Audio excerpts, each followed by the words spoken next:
Divorced at last. Clinking glasses, he's the one losing everything, face with tears of joy. Hashtag freedom looks good on me. That was the caption under the photo of my wife holding a champagne flute, wearing sunglasses, and grinning like she just buried me instead of divorcing me. The post had 74 likes, 11 laughing reacts, and a string of comments from her brunch gang, all typing variations of finally, and girl, you won. I sat alone in our lake house when I read it. Correction, my lake house. She never noticed the deed transfer a year ago, didn't catch the quiet retitling into the Ironwood Legacy Trust. She thought she was clever, waiting until our 30th anniversary passed, when her attorney said it'd lock in spousal benefits. She didn't know I'd been prepping for this since the day I heard her whisper into her phone, "He's so clueless, I swear." The taste of that post? Like blood on metal. Cold. Rusty. Familiar. Her declaration wasn't a surprise. It was the timing, public, petty, loud. Like she needed the world to watch me bleed.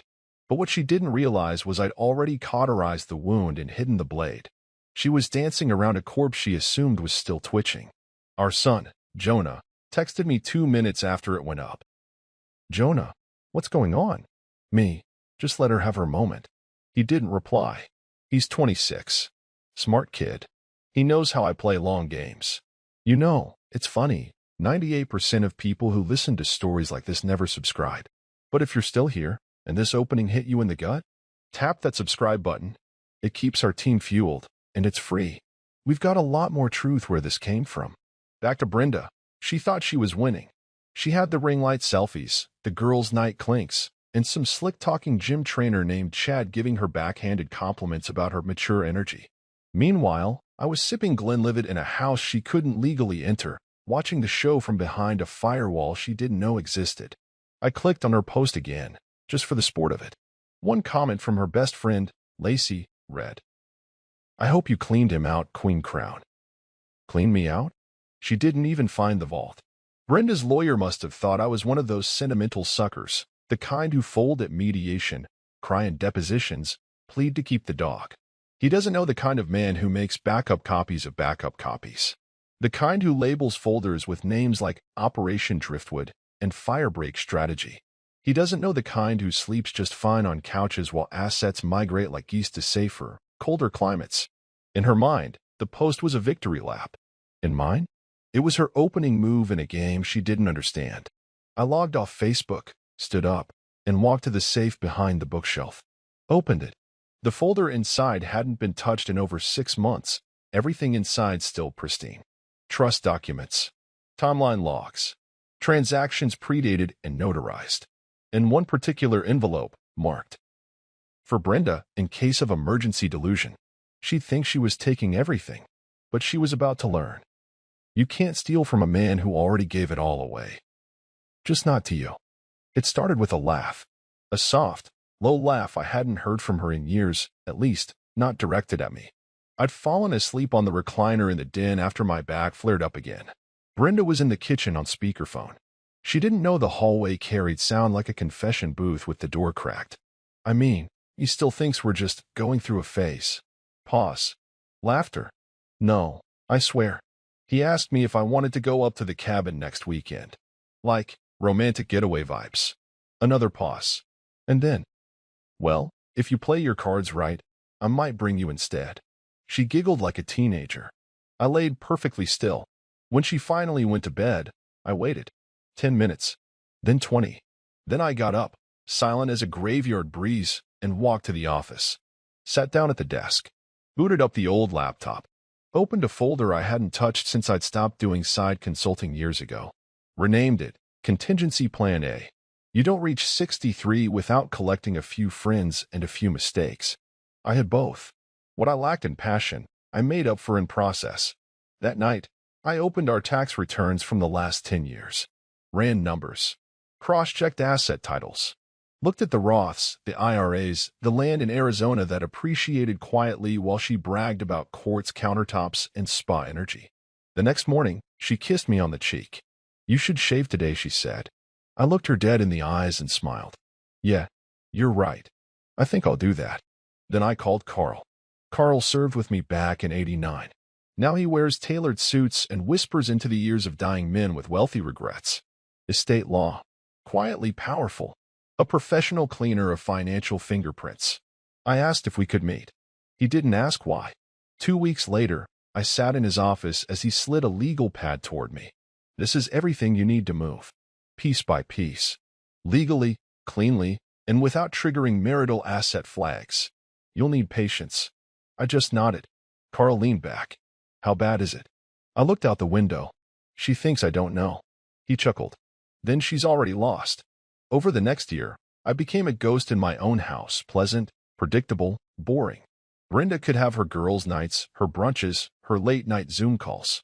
Meanwhile, I moved our non-liquid assets into 2 different irrevocable trusts, one under a corporate name, the other under a philanthropic LLC that listed me as a non-compensated advisor. Technically, I no longer owned our cabin, the lake house, or the land in Flagstaff. I was just affiliated. She bought new curtains and joked about our retirement plans. I attended every dinner. I smiled when she smiled. I cleaned up the dishes. And every time I looked at her, I wondered, is she waiting for the right moment or the right lawyer? Either way, I was ahead. I started keeping a handwritten ledger in a black moleskine journal. Every step, every file moved, every name involved. I documented it like a crime scene log. Because someday, someone was going to ask, when did you know? And I wanted to be able to point to the exact second. It was the moment she called me safe. She said it during a phone call I overheard months later, again on speaker, again while she thought I was asleep. He's not exciting, she told someone. But he's safe. He'll never leave. She was right about one thing. I didn't leave. I just quietly started building the exit for her. The cafe was one of those places where everything looked like it was trying too hard to be casual. $19 avocado toast, string lights at noon, waiters with PhDs and passive aggression. Brenda fit right in. She wore sunglasses indoors and a coral scarf that didn't match the weather, laughing over her second mimosa with Lacey and Janine. Somewhere between the Eggs Benedict and another round of girl power affirmations, she dropped the bomb like it was a punchline.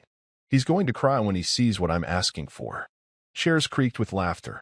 Lacey practically spit her grapefruit spritzer. Are you serious? What did your lawyer say? Brenda smirked. That with our marriage length and his income history? I could practically own him. She scrolled through her phone and showed them a picture of Chad, shirtless, tan, the kind of man who looked like he charged by the hour and preferred mirrors to books. This is who I really deserve, she said, with that smug undertone of someone who thinks they've just unlocked the cheat code to life. They all nodded like cult members. Validation was thick in the air. No one asked where Chad lived, what he did besides fitness coaching, or how he felt about being the arm candy of a woman pushing 60 with a high-maintenance wine habit and a closet full of unpaid Nordstrom cards. Meanwhile, 3 hours north, I sat in the cabin with a French press and a manila folder. No response needed yet. I told Carl over the phone. She's coming in loud, he warned. That's what I was counting on. I sipped my coffee. Brenda may have had mimosa confidence, but I had bank statements. 4 of them, each from a different institution. Each listing a name she didn't recognize and wouldn't until discovery. If it got that far, there was a time I would have tried to fix us. Therapy, compromise, second chances. But those days were buried under years of being reduced to a wallet with ears. Brenda didn't fall in love with someone else. She fell in love with a fantasy of her life without my shadow. And now she was betting that the courts would do the heavy lifting. Her lawyer, some guy named Darren with too much gel and not enough neck, had sent a preliminary settlement offer via email. It read more like a ransom note. Full alimony, 70% of the community assets, the main house, and joint control over the lake property, which, of course, she didn't know she didn't legally own anymore. He ended it with, "We expect your client will want to resolve this quickly and discreetly." I printed it, pinned it to the cabin wall. I called Carl. Let them think I'm rattled. Let them think I'm afraid of court. Just make sure we don't miss any deadlines. He laughed softly. They think you're stalling because you're emotional. I replied, I'm stalling because I'm organized. Back at the brunch table, Brenda was playing the lead role in her own sitcom. He's just too soft, she told them. I was tired of being bored. I deserve to feel things again. Janine leaned in. What are you going to do once the money's in your name? Brenda twirled her straw. Move in with Chad. Buy something beachside. Maybe even go blonde. They toasted to that. Mimosa number 4. I'm told. She didn't know her name was off the land deed. She didn't know Chad was still technically married, and that his wife, bless her heart, had DM'd me 2 weeks ago after finding Brenda's thirsty selfies in his cloud account. She didn't know the documents she mailed me were being used to time her legal overreach to the second. Brenda thought she was sprinting toward freedom. She didn't realize the bridge she was running on had been hollowed out, beam by beam, by the same man she left behind, reading quietly in a log cabin, sipping coffee, and waiting. Not to react. To strike. Brenda strutted into the courthouse like it was a runway, and she was finally getting her reward for decades of putting up with a dull man in outdated jeans. Her words, not mine. She wore a fitted cream blazer over a silk blouse that probably cost more than my monthly grocery tab, and heels that clicked with every step like a metronome counting down to her imagined victory. Her attorney, Darren the Greaseball, followed behind her carrying a full leather portfolio, smirking like a man who'd watched too many legal dramas and still thought objection was a magic word. I arrived 5 minutes early. Alone. No entourage. No need. Carl met me at the door and handed me a folder. We're not fighting today, he said. We're clarifying. The courtroom itself was sterile, fluorescent, and smelled faintly of burnt coffee. The kind of place that kills sentiment and leaves only facts. Perfect. The judge, an older woman with glacier eyes and the patience of a sniper, took her seat and glanced over the initial briefs. Brenda smiled wide enough for Instagram. Darren cleared his throat and stood. Your Honor, we'd like to begin proceedings on asset division. My client is entitled to it. Carl rose slowly. Your Honor, if I may. Before we waste the court's time, we'd like to file a preliminary motion to contest the classification of the listed assets. The judge looked over her glasses. On what basis? Carl handed over a thick, stapled document. Many of the properties and financial instruments referenced are no longer marital property, per IRS code and state asset law. We've included all supporting documentation. Darren blinked. I'm sorry. What? The judge skimmed the first page. Her eyebrows lifted half a centimeter, a micro-expression, but deadly. Mr. Sandell, she said to Darren, were you aware that the lake house was transferred to a third-party trust over a year ago? Brenda's head jerked like someone had snapped a rubber band at her temple. We were under the impression, Darren began. You were under the wrong impression, Carl said, calm as a sunrise. The judge held up a sheet. This trust predates the separation by 14 months. Mrs. Templeton was not a named beneficiary. Nor, it seems, did she contribute to its funding. Brenda finally spoke. What does that mean? Her voice cracked on the last word. Not enough for the room to gasp, but enough for me to mark it. First crack in the armor. The judge continued flipping through documents, now visibly more interested. This account here, filed under Ironwood Development. Do you have proof of independent capital injection? Carl nodded. All verified. The LLC was funded entirely through post-tax capital from my client's consulting work, separate from his primary employment, and predates the marriage's dissolution by nearly 3 years. Darren muttered, We'll need time to review. I'll grant a delay, the judge said, tapping her pen. We'll reconvene in 2 weeks.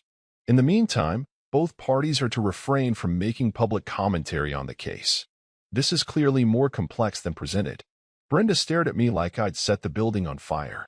I didn't say a word, just stood, buttoned my jacket, and gave her a polite nod. The same kind you give a stranger who almost hits your car and pretends not to see. Outside, I took a deep breath. Carl lit a cigarette, offered me one. I shook my head. He grinned. She had no clue, he said. She had brunch, I replied. She thought that was prep. Inside the courthouse, Brenda was hissing at Darren. I didn't need to hear the words. I knew that tone. It was the same one she used when the lawn guy missed a weed patch. That toxic blend of disappointment and disbelief that the universe wasn't bending the way she imagined. The tide hadn't turned. It had just revealed who couldn't swim.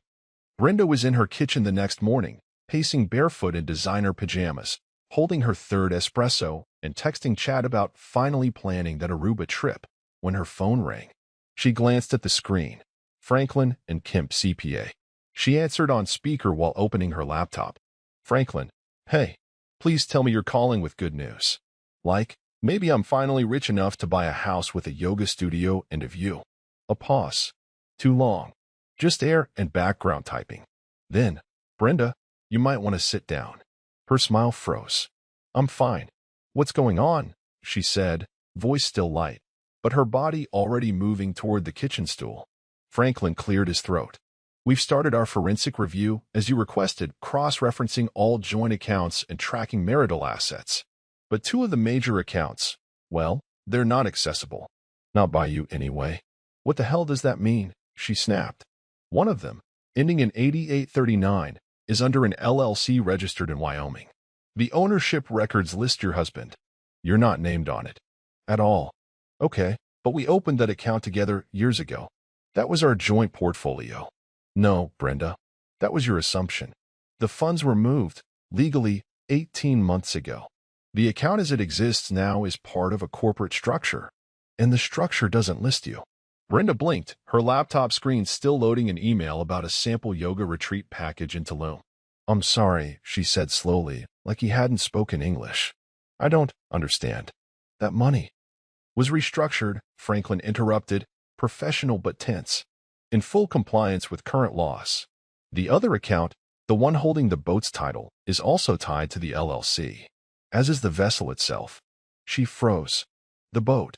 Yes, our boat. Technically, it's his boat now.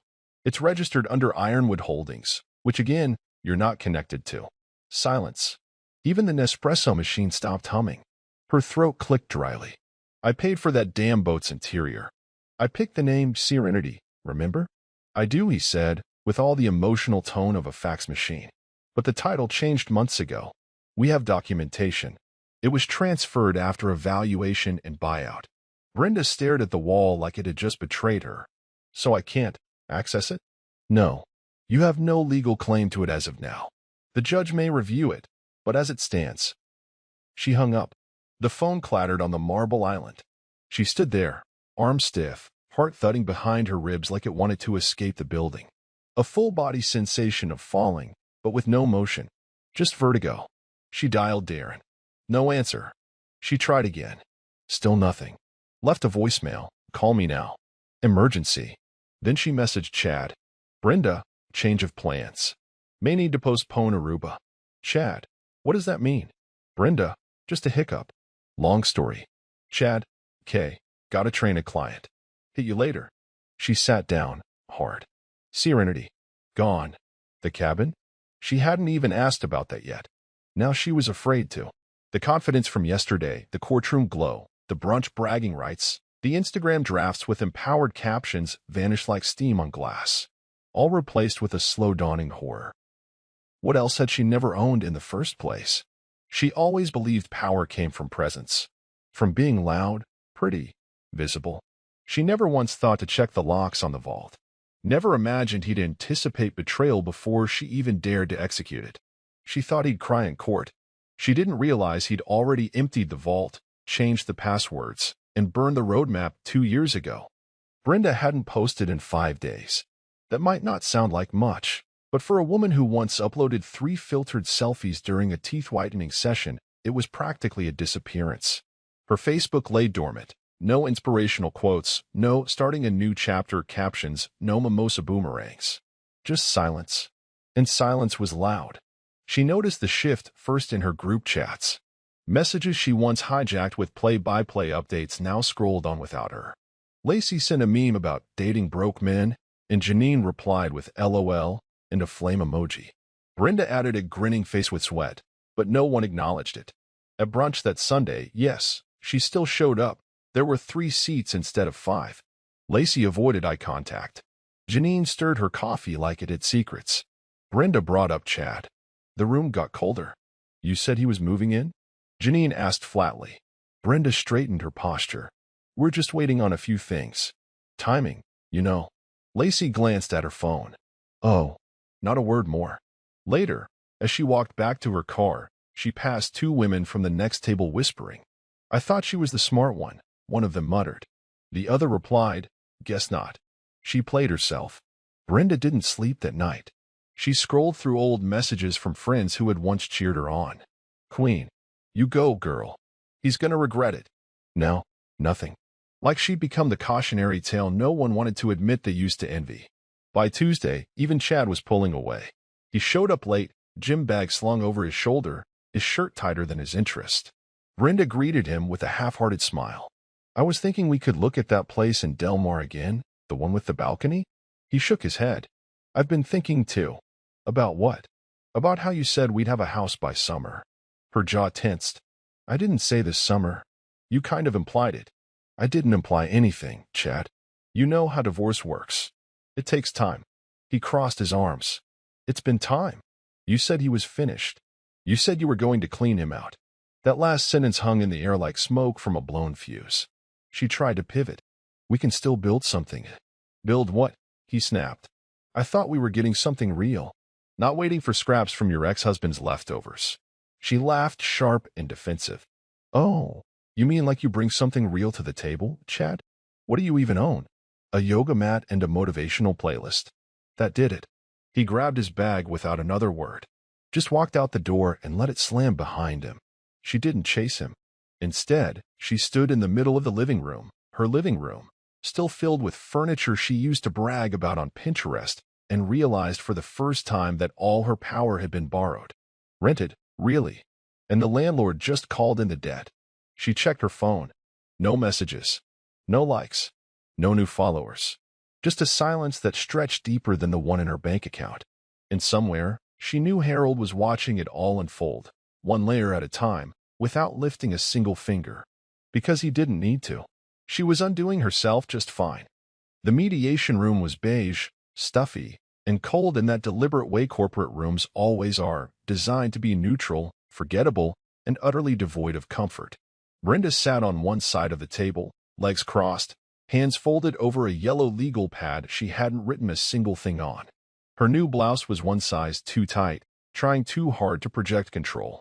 Her expression wavered between forced indifference and a simmering panic that hadn't quite decided whether to boil or implode.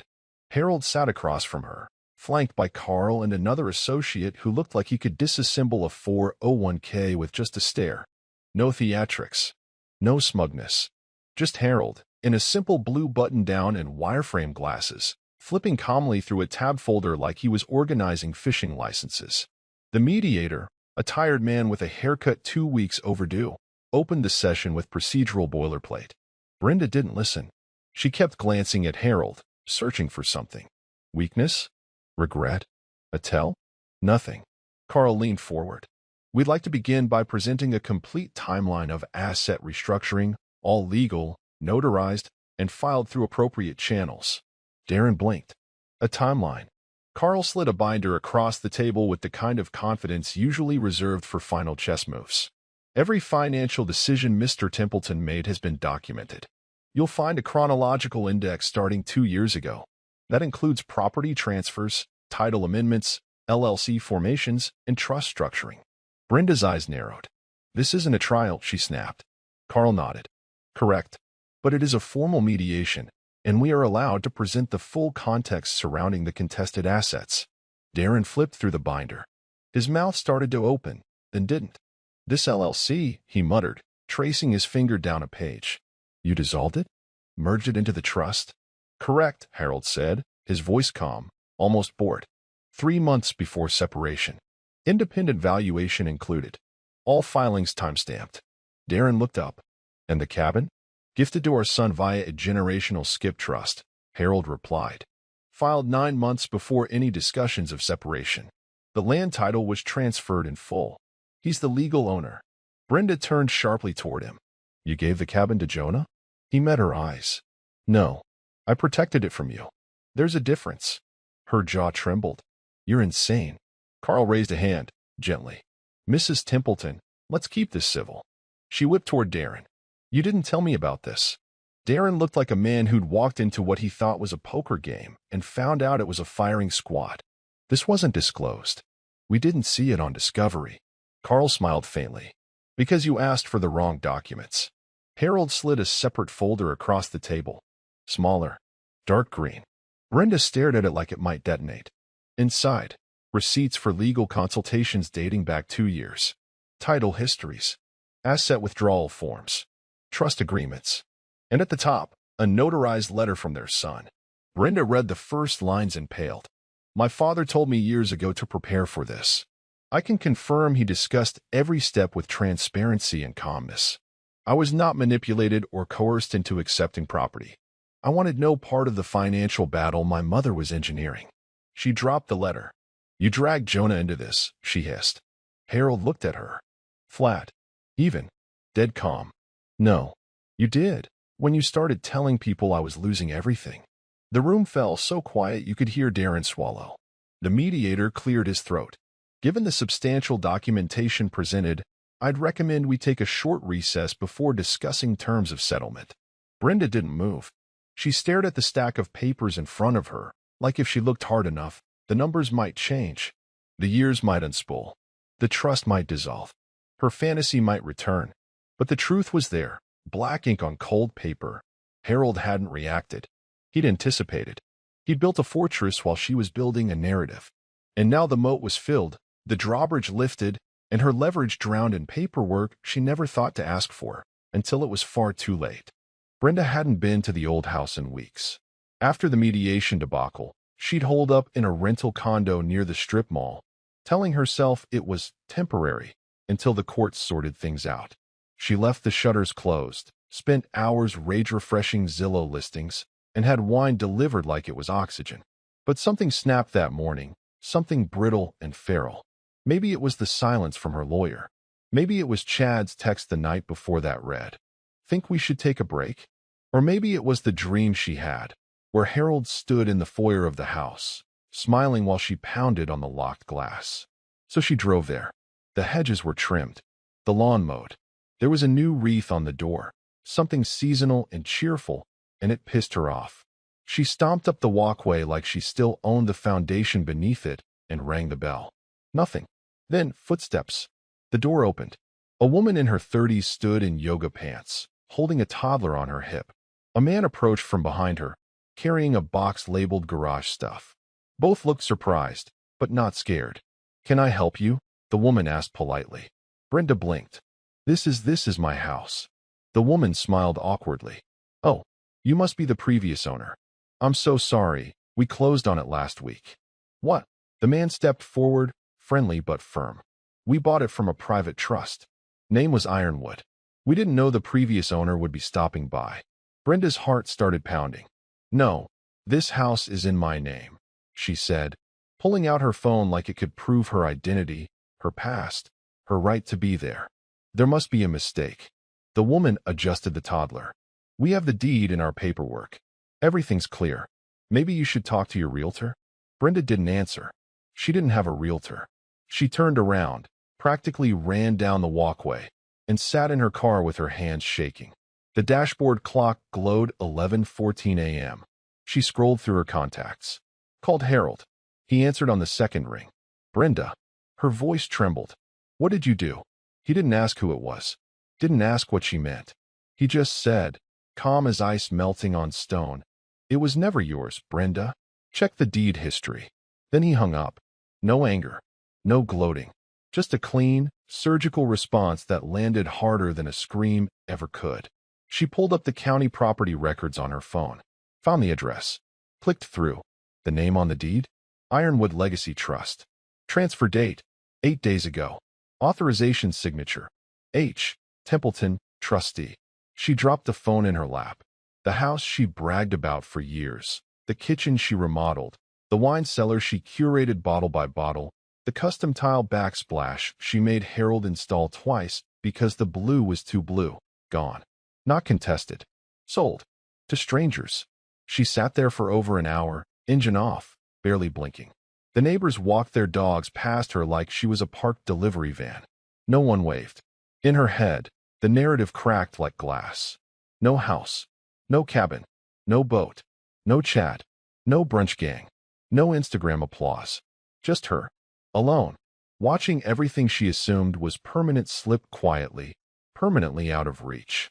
One lock at a time. The meeting was in a law office that smelled like dust, leather, and inevitability. Brenda arrived 10 minutes early, maybe for the illusion of control, maybe out of pure anxiety. She wore a scarf even though it was 76 degrees outside.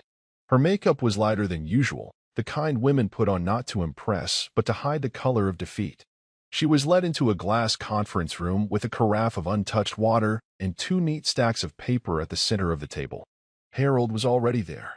No smile, no smirk, just a nod. The same kind he used to give when someone said thank you for something simple he'd done out of quiet responsibility. Brenda sat. Carl didn't speak first. He didn't need to. The paperwork said it all. Final settlement. No spousal support. No joint assets awarded. No residual claims. She'd keep her Lexus, leased in her name, and whatever remained in her checking account, a balance that now sat barely above 5 figures thanks to 2 months of inflated confidence and a few desperate attempts at lifestyle maintenance. Her attorney whispered, "We can contest this. There's still a path." But his voice sounded unsure, tired, like even he wanted to move on. Brenda flipped to the last page and stopped. There, bolded just above the signature line, was one final clause. A personal edition, handwritten in legal ink. All public statements, posts, and media referring to Mr. Templeton must be deleted within 72 hours of signing. Failure to comply will nullify all settlement terms. She blinked. "You can't be serious," she muttered, looking up at Harold. "You want me to erase everything?" He nodded once. Every caption, every hashtag, every champagne glass victory selfie. Her throat tightened. Those were my words. And now they're your price." The silence in the room was suffocating. Not tense, not dramatic, just heavy, like it had weight and gravity. She stared down at the pen in front of her, lifted it. Her hand hovered for a moment, fingers trembling like they might still find a miracle in hesitation. There wasn't one. She signed. Her attorney said something she didn't register. Carl gathered the documents. Harold stood up. No handshake. No farewell. Just a glance at her, neutral, unreadable, and then he walked out the door with the papers in hand and the future he'd already secured waiting in his car. Brenda remained in her seat for a long time. When the receptionist gently poked her head in to let her know they needed the room, she nodded numbly and gathered her purse. Outside, the sky was overcast. Not stormy. Just dull. She sat in the Lexus and opened Instagram. One by one, she deleted them. The post with the "divorced at last" caption. The filtered selfie with "he's losing everything, I'm gaining peace." The one with Chad on the beach that said, "finally living the life I deserve." Each one disappeared with a hollow tap. Each one felt like it took a piece of her with it. And when she finished, she stared at the empty feed and realized she had posted a version of herself that never actually existed. And now, even that was gone. The birthday party was in the backyard of Jonah's modest home, nothing extravagant, just folding tables, paper streamers, a store-bought cake shaped like a fire truck. The kind of event where people bring crockpots and paper plates, not hidden agendas. Brenda stood near the punch bowl in a navy sweater she hadn't worn since before the divorce. She smiled politely at relatives, complimented potato salad she didn't eat, and stayed on the periphery of every photo. But no matter how far she hovered from the action, she kept glancing toward the gate. And then he walked in. Harold. Same calm posture, same quiet eyes. Holding a medium-sized gift bag wrapped in red, nothing flashy. Just intentional. Jonah spotted him first. "Dad." They hugged. It wasn't performative, it was real. That alone stung more than anything Brenda had prepared for. The guests watched. Everyone knew the story, or at least their own version of it. What they didn't know, yet, was how it ended. Harold bent down to his grandson and handed over the bag. "This one's from Grandpa," he said. The boy tore it open, a carved wooden train set, polished and handmade, initials etched into the base. Brenda's eyes flickered. He made it himself, she thought, before she could stop herself. Jonah stepped beside Harold and slipped him a slim folder. "This is for the trust you set up," he said quietly. "Just some updates from the accountant. Thanks for thinking ahead." Harold nodded. "Always." Brenda watched, unmoving. Her mouth parted slightly, wanting to speak, but unsure which version of herself would be heard if she did. Harold opened the folder. On top was a printed letter. She couldn't read it, but Jonah had. "To my grandson and any future heirs. This trust ensures that what I built remains within this family. Not to be picked apart by strangers, not diluted by temporary interests. It's not about punishment. It's about protection. Your legacy should be earned, not gambled away." Brenda didn't blink. The wording wasn't cruel, but it landed like a scalpel. No direct mention of her. No revenge-laced threats. Just a clear boundary drawn with surgical precision. She realized, standing there with a paper cup of warm lemonade, that she hadn't just lost the house or the boat or the nameplate marriage. She'd lost the future. The story she thought she was still part of. Harold knelt to hug his grandson, whispered something that made the boy giggle, and stood up to leave. He didn't look at her. Didn't say goodbye. He just walked out through the same gate he'd walked in through, quietly, deliberately, as if he hadn't just delivered the final chapter in front of a live audience. Brenda stood alone, surrounded by conversations that didn't include her. The party carried on. Streamers fluttered. The cake was sliced. And somewhere in the noise, she heard the echo of her own voice months ago. He's the one losing everything. But now, no one was laughing. Not even her.